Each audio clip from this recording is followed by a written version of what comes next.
रात का अंधेरा था। चारों ओर सन्नाटा और आसमान पर बिजली की गड़गड़ाहट। एक पुरानी गुप्त लैब में डॉ वेदांत खड़ा था। उसकी आंखों में जुनून और पागलपन दोनों थे। वेदांत बोला, लोग कहते हैं भगवान समय लिखता है, लेकिन अब से भगवान मैं हूं। अब इतिहास मेरी उंगलियों से लिखा जाएगा। उसने मशीन चालू की।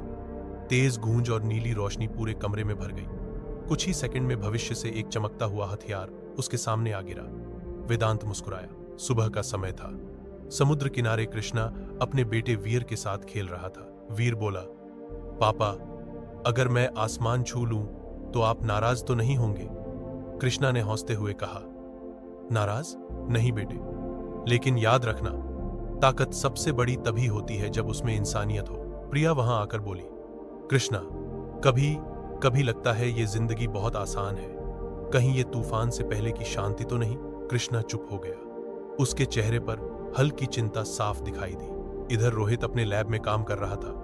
उसके हाथ में एक अजीब सी चमकती हुई मशीन थी।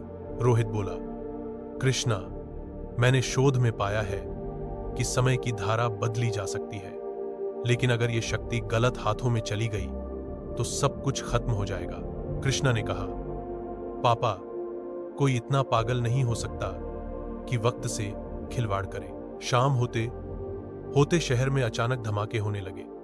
लोग भागते हुए सड़कों पर चीख रहे थे। धुएं और आग के बीच वेदांत दिखाई दिया।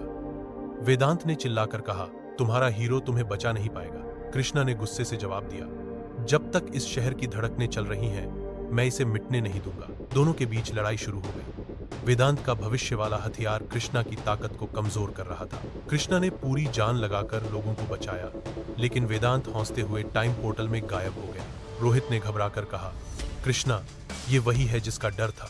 वह समय से खेल रहा है। अगर उसने भविष्य बदल दिया तो सभ्यता मिट जाएगी।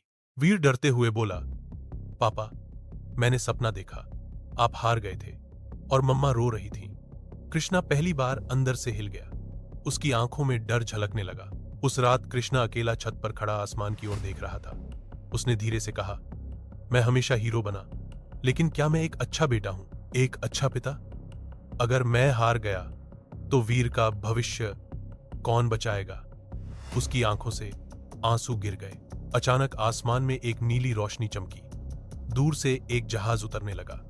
कृष्णा चौंक कर दौड़ा। जहाज से एक जाना पहचाना चेहरा बाहर आया। वह जादू था। कृष्णा ने भावुक होकर कहा, जादू, इतने सालों बाद। जादू ने धीमी मासूम आवाज में कहा, डोस्ट खातरा, बादा खातरा, सामय बिगाड़ गाया है। रोहित ने हैरानी से कहा, अगर जादू वापस आया है तो खतरा हमारी समझ से भी बड़ा है। वीर मासूमियत से जादू के पास गया। जादू ने उसके कंधे पर हाथ रखा। अचानक हल्की नीली चमक फैली। जादू बोला, इसमें शक्ति है, लेकिन वक्त छुपाता है, सख बहुत डरनाक है। कृष्णा ने हैरानी और डर के साथ वीर की तरफ देखा। प्रिया के चेहरे पर भी घबराहट साफ थी।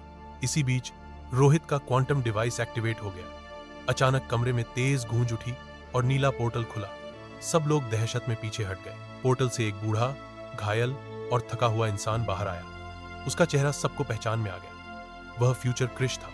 उसने टूटती आवाज में कहा, कृष्णा, अगर तुमने अभी कदम नहीं उठाया तो वीर मर जाएगा। मैंने उसे अपनी आंखों से खोते देखा है। प्रिया ने रोते हुए वीर को कसकर पकड़ लिया। कृष्णा स्तब्ध खड़ा रह गया। फ्यूचर क्रिश की टूटी हुई आवाज गूंजी, भविष्य लिखने वाला तुम नहीं, डॉ वेदांत है।